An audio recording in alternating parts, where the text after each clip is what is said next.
Vamos a partir haciendo una recapitulación cortita de lo que vimos en la última clase, porque ni yo me acuerdo. Entonces, en la clase pasada, partimos hablando de las acciones. Partimos hablando de lo importante que era tener más o menos bien definida una acción, y una acción es algo que yo puedo hacer para resolver mi problema o para cumplir mis objetivos, ¿cierto? Entonces yo tenía que definir un problema, mi problema tenía que ser real, y yo tengo que poder hacer algo sobre mi problema. Ese algo es la acción. Entonces, si mi problema tiende a ser la evasión, una acción que yo puedo hacer sobre esto es la fiscalización. Y después empezamos a pensar en qué información se necesita para hacer bien esa acción. ¿Qué dudas tengo? Si no tengo dudas, bueno, hago la acción nomás. O sea, si tengo la potestad y los recursos para fiscalizar a todo el mundo, no hay ni una duda. Fiscalizo a todo el mundo nomás, ¿cierto? Si quiero repartir vacuna, ¿a todos les pusieron la vacuna contra la viruela cuando chicos? ¿Sí? ¿Todos tienen la marquita en el brazo? Ya, ¿qué duda había ahí? ¿Qué duda había ahí? Si la acción era repartir las vacunas.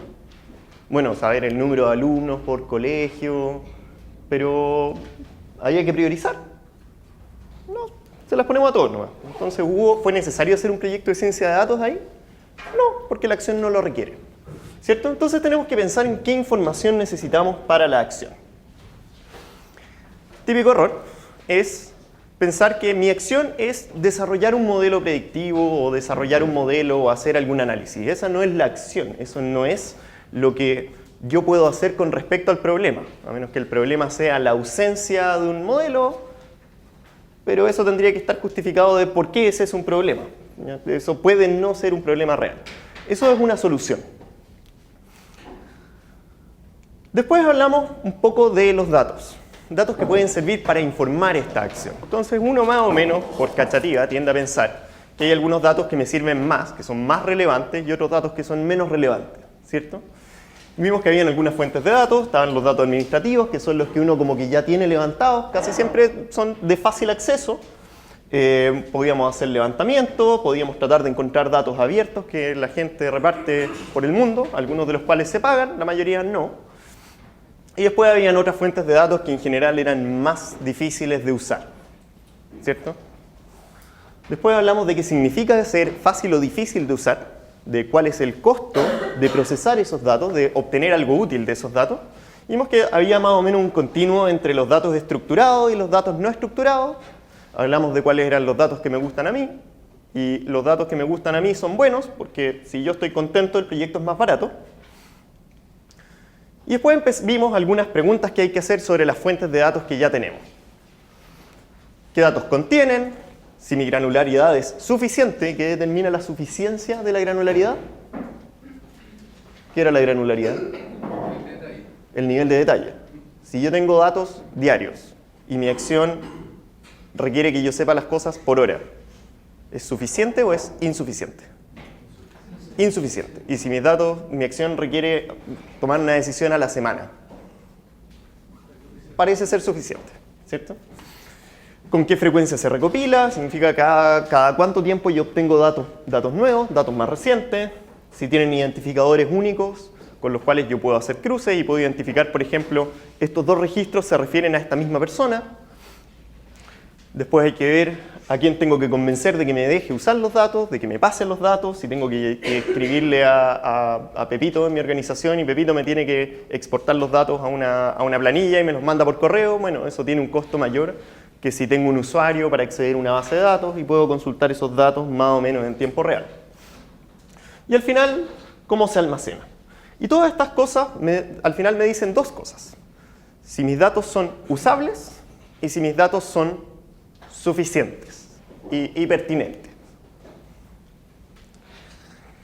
Entonces terminamos hablando de que no todos los datos son creados iguales, porque algunos tienen más costo de adquisición o costo de análisis, que lo que es útil o no es útil va a estar determinado por la acción y que a veces vale la pena gastar más plata en conseguir datos adicionales, porque lo que tengo es insuficiente. Eso fue el día 2. Hoy vamos a hablar de qué hacer con esos datos. ¿Ya? Eso va a ser lo que yo les voy a hablar ahora en la mañana hasta el coffee, si todos los tiempos me calzan. Y después María Paz les va a enseñar cómo usarlos bien. Y que ustedes puedan dormir tranquilos en la noche y que nadie les reclame y les eche abajo su proyecto por problemas de óptica.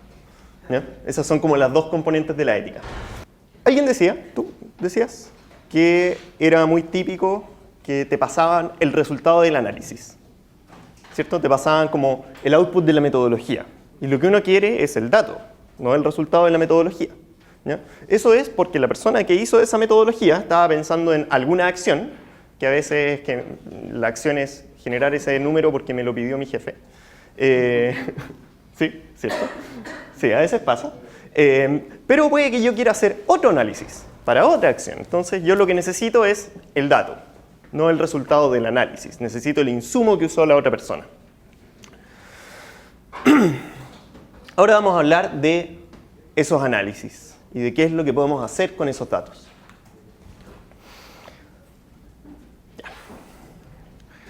Hasta ahora hemos hablado mucho de un problema y de que tenemos que tener objetivos que vayan a, de alguna forma, resolver ese problema o mejorar la situación en torno a ese problema, y de acciones que nos vayan a ayudar a cumplir el objetivo y a estar mejor, ¿cierto?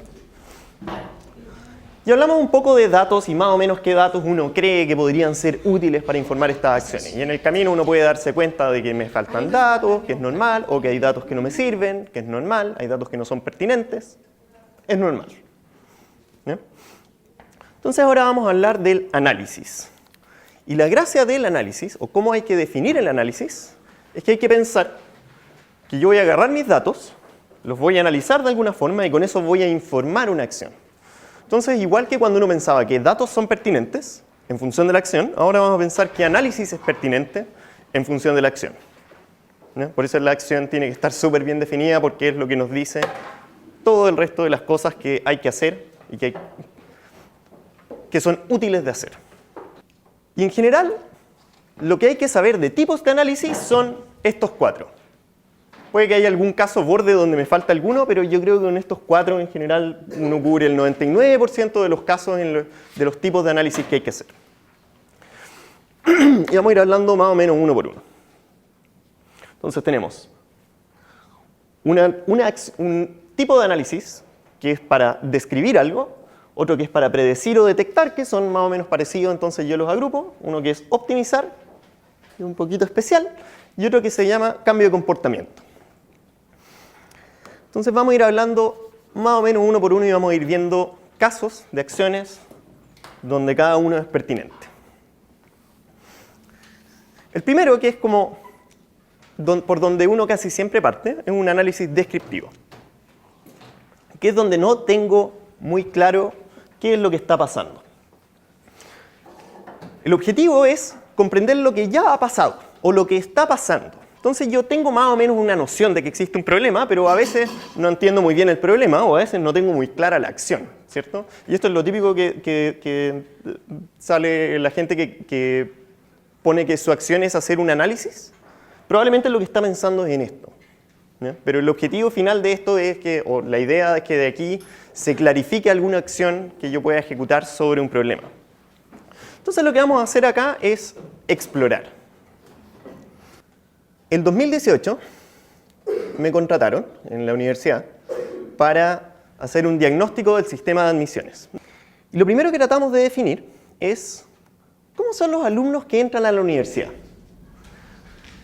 Datos que teníamos disponibles, todos los datos de los resultados de la PSU desde el 2016 o 2015. ¿Ya?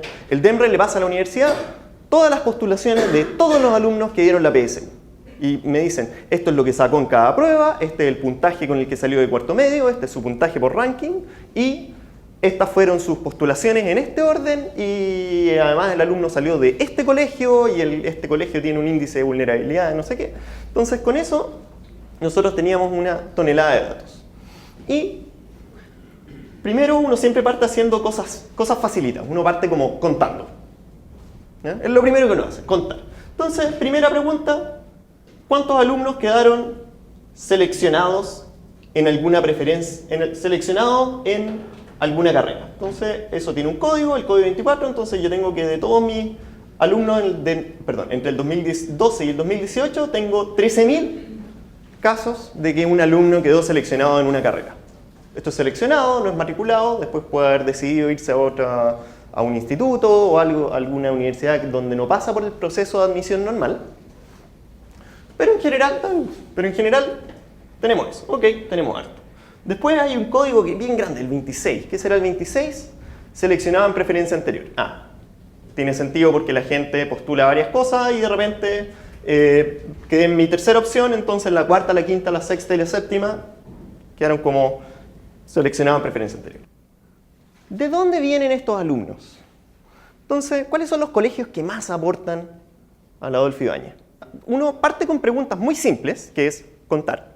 Y después uno empieza a hacer preguntas más sofisticadas, como ¿cuáles son los puntajes de estos alumnos? ¿De dónde salen estos alumnos? Y uno empieza a hacer preguntas como más y más rebuscadas en función de lo que va aprendiendo. Y con eso uno va aprendiendo más cosas y más cosas. Esto es la distancia a Santiago. Parece que hay un grupo bien grande que es gente que vive en Santiago porque está a distancia 0 o casi 0. Y el otro grupo no viven en Santiago y a 500 kilómetros de Santiago empiezan a haber más. Y hay otro hasta como 1000 kilómetros. Y después hay un pic que deben ser como a los 1200 kilómetros.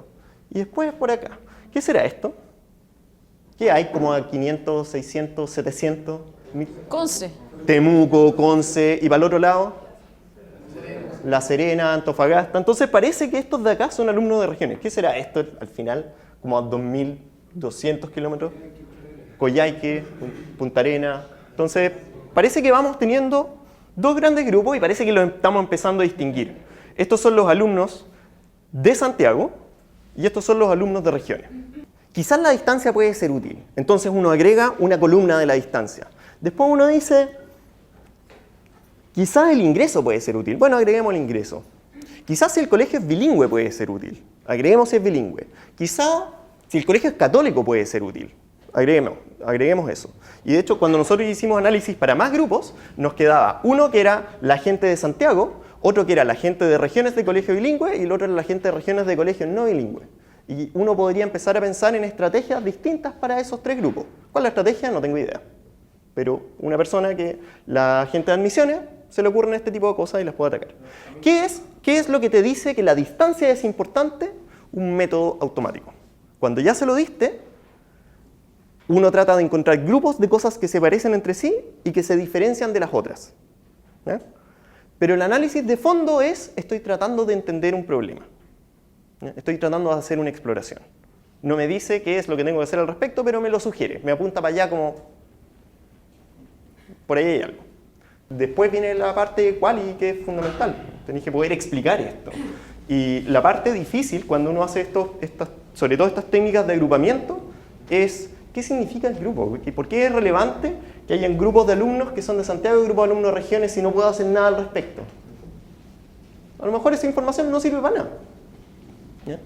Pero a lo mejor me doy cuenta, por ejemplo, de que la División de Asuntos Estudiantiles no tiene ningún tipo de oferta para los alumnos que, no sé, que son de regiones, por ejemplo, y que ese tipo de alumnos tiene otras necesidades de apoyo psicosocial o lo que fuera. Entonces, también este tipo de análisis, por ejemplo, uno puede decir, oye, quizás mi oferta de apoyo no es buena, o quizás un tema, o sea, además del presupuesto para viajar a regiones, ¿no es cierto?, que también es importante. Lo relevante es, este es un análisis un poco más soft. Aquí no hay predicciones, después vamos a ver eso, pero este es un análisis más exploratorio, que es normal, es habitual. Entonces me permite responder algunas preguntas más o menos básicas, como ¿cuántos usuarios tengo al día, al mes? ¿Cuáles son los meses más ocupados? Me puede dar respuestas más o menos básicas. También puedo hacer preguntas súper sofisticadas como ¿qué tipo de usuario tengo? Y después tengo que hacerle entrevistas para ver efectivamente qué diferencia esos usuarios, o puedo hacer supuestos, pero mis supuestos pueden ser basados un poco en chamullo, tengo que justificarlos de alguna forma.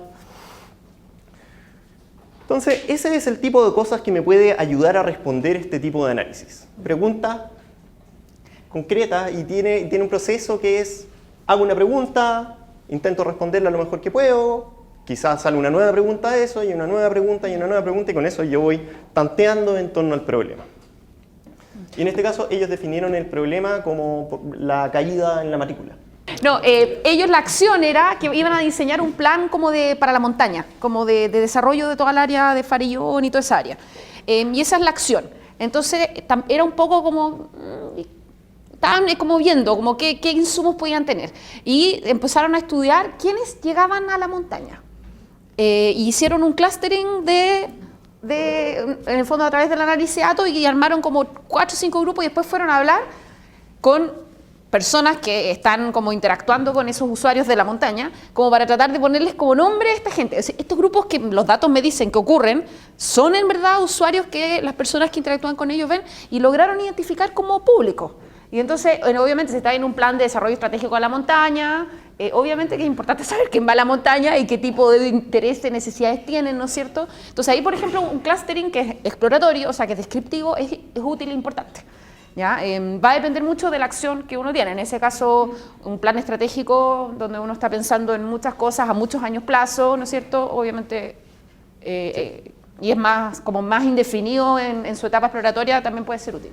Cuando uno dice voy a hacer un análisis descriptivo, es porque lo que quiero hacer es entender un problema, y eso tiene varias componentes, y las componentes cuanti que les puedo dar yo son más o menos estas. Son algunas técnicas de estadística, es buscar algunas correlaciones, buscar cosas que ocurren juntas, buscar grupos de cosas que se parecen. Esas son las técnicas cuanti que puedo tener, ¿ya? Pero después hay más técnicas que hay que incorporar, como entrevistas, como análisis, como consultas bibliográficas, y de repente uno se da cuenta que necesita más datos. Entonces nosotros dijimos ya, bueno, necesitamos quizás la distancia de Santiago, la separación Santiago-regiones es útil. ¿Cómo cuantificamos eso? Bueno, distancia.